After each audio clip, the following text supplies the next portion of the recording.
Today, we're diving into The Anxious Generation by Jonathan Haidt. Have you ever wondered why it's so hard to pull kids and teenagers away from their screens? Why do they spend hours scrolling social media, watching videos or gaming, often at the cost of their mental health? This book takes a hard look at the profound ways smartphones and social media have reshaped childhood and adolescence. It uncovers why young people are experiencing skyrocketing rates of anxiety, depression, and other mental health issues. But here's the thing.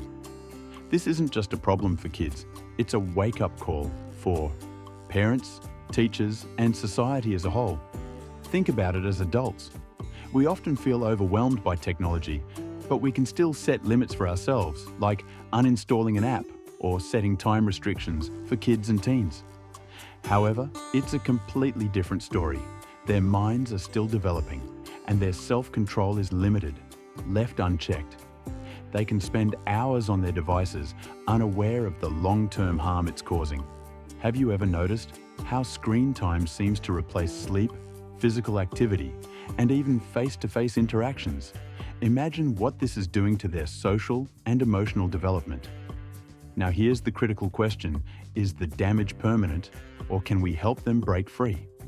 This summary will answer these questions and more. We'll explore why children and teens are so drawn to their devices, how social media is affecting their mental and emotional health, and most importantly, what steps we can take to reverse the damage. Stay with us until the end to uncover actionable insights that could transform how we guide the next generation. In this digital age, if you're ready to dive into this crucial conversation, let's get started. A tidal wave. It's no surprise that today's parents are deeply worried about their children and teenagers' relationship with their phones. The internet has made nearly everyone addicted to their devices. But what's truly alarming is how kids and teens react to restrictions on their screen time. Picture this: when a child's iPad is taken away, they throw tantrums until their parents give in. For teenagers, the stakes are even higher. They might threaten self-harm. If their phones are taken away, this paints a grim picture of how dependent young people have become on their devices, leaving parents grappling with fear and concern. Parents report that their kids are no longer the same. They've become angry, irritable, or withdrawn, and in some cases, all three. This shift in behavior has left families struggling to cope. Authors Jonathan Haidt and Greg Lukianoff found that anxiety has become a key trigger for a range of mental health issues in teenagers. Between 2004 and 2016, the number of teens showing signs of depression rose significantly, with a particularly sharp increase starting in 2010.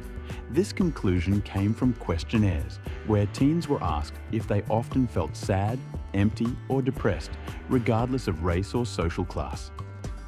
The answers were strikingly similar across the board. But what changed so drastically around 2010 to cause this tidal wave of mental health issues? Let's take a closer look. Feeling depressed or anxious occasionally is natural. It's part of being human. But when these emotions persist or become overwhelming, they turn into disorders. Today, most teenagers are struggling with anxiety. At unprecedented levels, anxiety as an emotion has roots in our evolutionary past.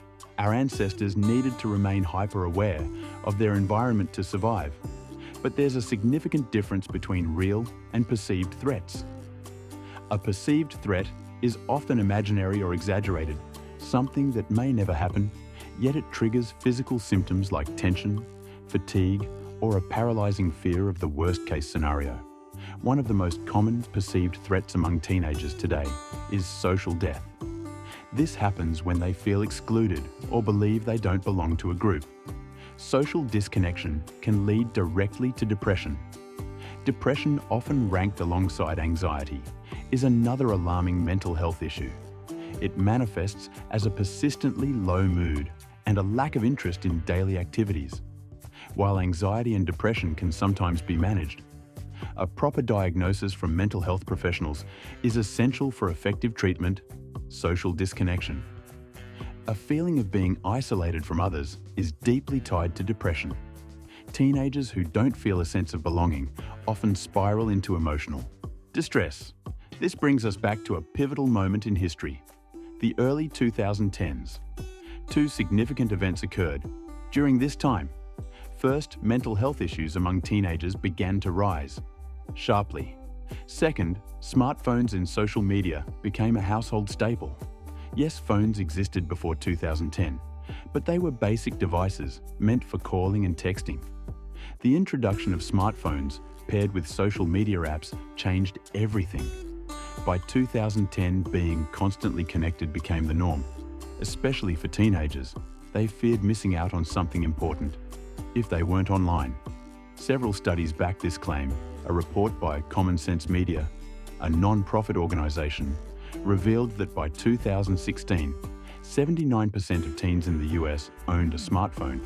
Further, studies found that teens spent most of their time on social media. In fact, Common Sense Media noted that teens spent an average of 7 hours a day on these platforms, yet despite mounting evidence, no single theory fully explains why social media use correlates with a rise in mental health disorders. What is it about this digital age that makes the situation so dangerous? The backstory. There's no doubt that constant use of the internet and social media has a detrimental effect on a child's development. But have you ever wondered how much childhood has changed for kids, growing up in the smartphone era compared to those raised before its arrival?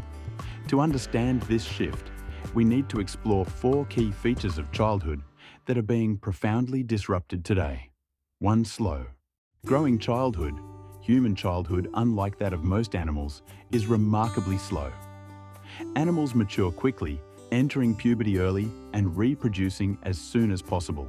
From an evolutionary perspective, this makes sense. Survival is about passing on genes. So why does it take humans so long to grow up? The answer lies in our evolutionary journey.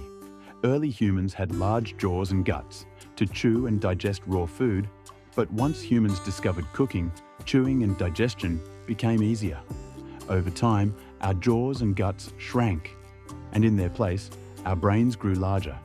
Humans developed the ability to learn, which became a significant evolutionary advantage.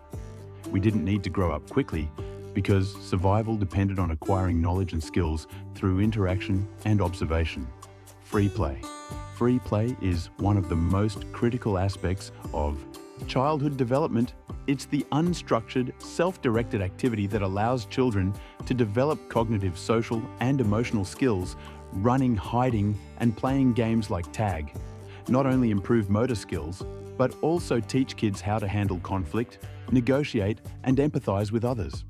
Author Tristan Harris introduces the concept of a play-based childhood, where kids interact with their environment. In a low-risk setting, the opposite of this is a phone-based childhood, where kids spend more time glued to their screens than engaging in real-world play. Third, attunement. Attunement is the ability to bond with others, sharing emotions, happiness, and even struggles. A child's laughter can light up a room, and their mood often mirrors the emotions of those around them. When kids play on a playground, their feelings are shaped by the group dynamic, fostering a sense of connection. But a phone-based childhood disrupts this natural bonding. Imagine a child spending time with their family, but constantly getting distracted by phone notifications. These interruptions erode real-life connections and replace them with superficial, digital interactions. Attunement also promotes shared joy, like singing, dancing, or simply being present with others. Phones take away this simple yet impactful aspect of life, isolating kids in their own digital bubbles. Social learning. Social learning happens when children observe and imitate others to understand how to navigate the world. Kids naturally copy their role models, learning what is acceptable behavior. However, for this to work, kids must choose the right people to emulate. In a phone-based childhood, social learning becomes increasingly complex. Teenagers often mimic popular social media influencers, not because they admire them, but because their peers are doing the same. This herd mentality makes teens susceptible to copying harmful behaviors they see online. For instance, an influencer might post a video of themselves disrespecting their parents as a joke. A teenager watching this might initially recognize it as wrong, but is swayed by the thousands of likes, comments, and shares. They think if everyone else is doing it, why shouldn't I? This type of social learning, driven by online trends, can have damaging effects. Kids and teens end up emulating people based on popularity rather than substance, which shapes their behavior, thoughts, and emotional responses in unhealthy ways. The shift from a play-based to a phone-based childhood is not just a change, it's a crisis. Kids today are losing out on opportunities to develop essential skills through free play, meaningful relationships through attunement, and healthy behaviors through social learning. Instead, they are left in a digital landscape that prioritizes likes and trends over real connection and growth. The Great Rewiring, the shift to a phone-based childhood, began subtly as people gradually became attached to basic cell phones. According to the author, this transformation accelerated in the early 2000s. In the early 2000s, two phones were primarily tools for making calls or sending a few text messages. They didn't hold our attention for long, but with system upgrades and the rise of applications, phones became more engaging and addictive. By 2014, the Google Play Store and Apple App Store offered over 1 million apps, making endless scrolling through games, videos, and social media the norm. At the same time, social media platforms like Facebook, MySpace, and Friendster underwent significant upgrades.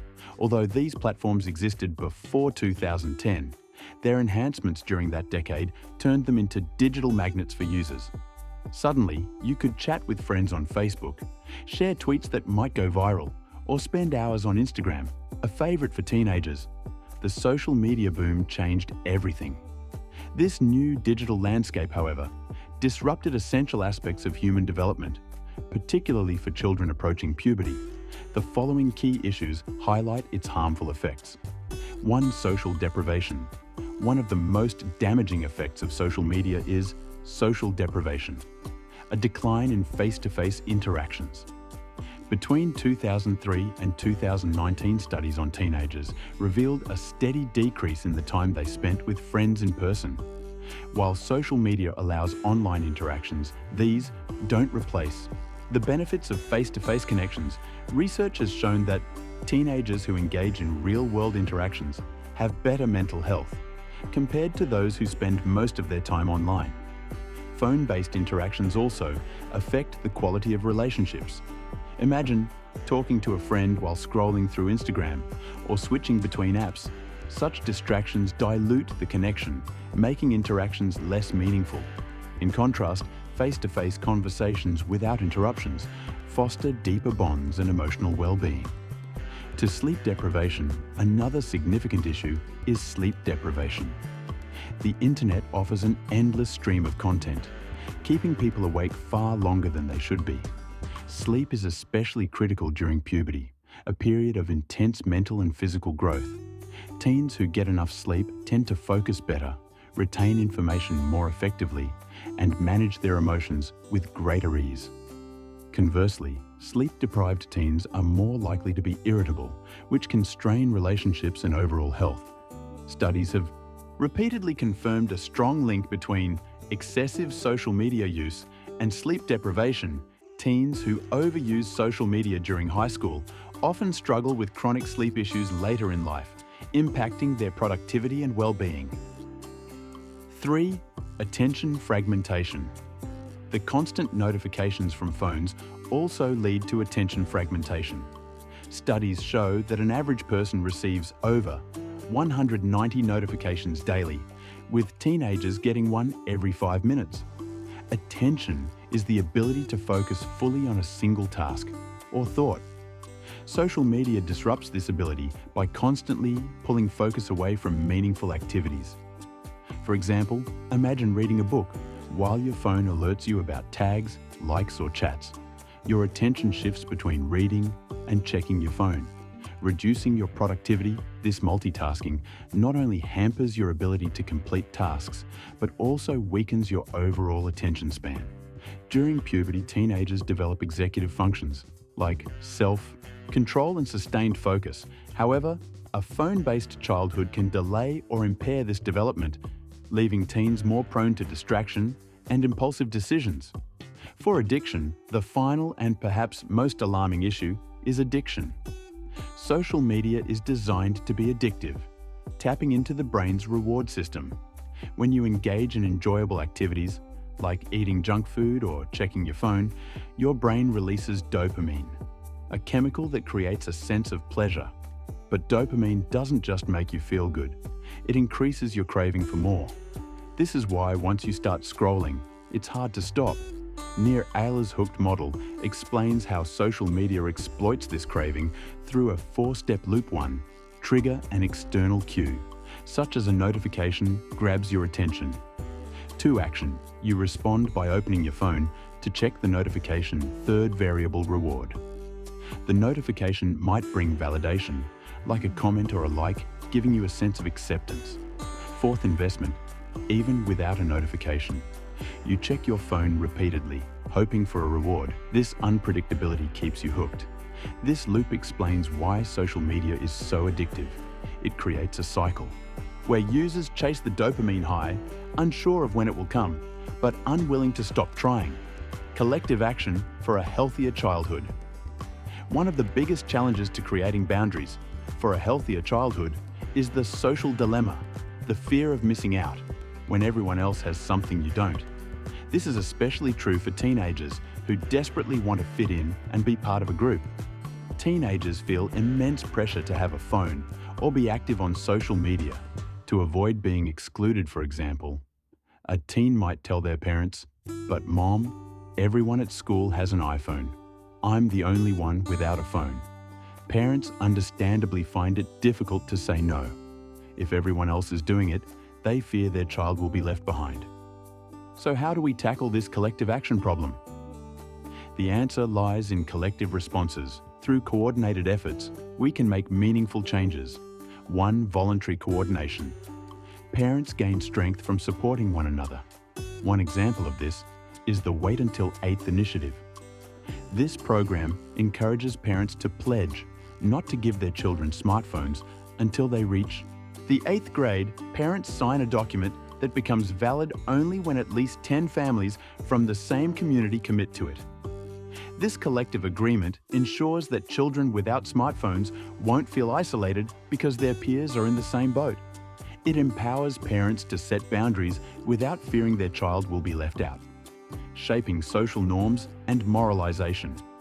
Another solution is changing social norms to ensure that children without smartphones are seen as normal, not outcasts, by creating a culture that discourages constant online presence. We can help reduce the pressure on teenagers to always stay connected. For instance, societal rules have successfully changed behavior. In the past, decades ago, drunk driving was socially acceptable, but today it's considered highly irresponsible and dangerous. Laws and moral standards have shifted perceptions, and the same approach can be applied to phone use. 3. Technological solutions. Technology itself can offer solutions to this issue. For example, schools can implement lockable pouches for phones. During school hours, ensuring students stay focused on learning, instead of getting distracted by their devices. Another effective measure is introducing age verification systems for certain apps, making it harder for teenagers to access them without parental consent. Parents can also encourage the use of basic phones with limited features instead of smartphones, reducing exposure to social media. 4. Laws and regulations. Institutions, such as governments and educational systems, can implement clear rules to create boundaries between teenagers and their phones. For example, schools can require students to keep their phones in lockers. Throughout the day, regulations like these establish a structured environment that helps protect children from overexposure to technology and encourages healthier habits. While these solutions may seem simple, their effectiveness depends on collective effort. Parents, schools, policymakers, and communities must come together to implement these changes and create a healthier future for the next generation. Let's recap what we've learned. First, we explored 2 major shifts that began in the early 2010s on one hand. there was a dramatic rise in smartphone use among children and teenagers, on the other hand, there was an alarming increase in mental health disorders. Research has shown a deep connection between these two trends. Second, we discuss the stark differences between a play-based childhood and a phone-based childhood. A play-based childhood is slow and nurturing, built around free play attunement and social learning. In contrast, a phone-based childhood disrupts these critical elements, negatively impacting a child's development. Third, we examined 4 major harms caused by social media: social disconnection, sleep deprivation, attention fragmentation, and addiction. These effects combine to create significant developmental challenges for children and teens. Fourth, we explored collective strategies to foster a healthier childhood. These include voluntary coordination among parents, shaping social norms and moral values, using technological solutions, and implementing laws and regulations to set boundaries for smartphone and social media use. Modern technology is undeniably groundbreaking. It has saved millions of lives and made daily living more convenient than ever before. But at the same time, it's stealing something precious: childhood itself. It's undermining self-esteem, distorting how children see themselves, and reshaping what they prioritize in life. Technology often makes us feel like we can't live without it. But if you're a child or teenager, it's absolutely possible to live without being tied to a screen. Don't let your life revolve around the virtual world. Instead, connect with real people, build meaningful relationships, and engage in genuine conversations. For adults, change can only happen through collective effort. Speak up, share your concerns, and work together as a group to spread awareness about the damage caused by social media. When we connect and act collectively, we can create a powerful movement for change. Thank you for listening to this summary of The Anxious Generation by Jonathan Haidt. Remember, the well-being of the next generation depends on the choices we make today. By understanding the challenges of a phone-based childhood and taking collective action, we can create a healthier, happier future for children and teenagers. If you found this audiobook summary helpful, please like this video, share it with someone who might benefit from these insights, and subscribe to the channel for more thought-provoking summaries like this one. Let us know in the comments which part of this summary resonated with you the most. I'd love to hear your thoughts. Stay tuned for more content that informs and inspires you to make meaningful changes in your life and the lives of others. Until next time, keep learning, keep growing, and keep working toward a brighter future for all.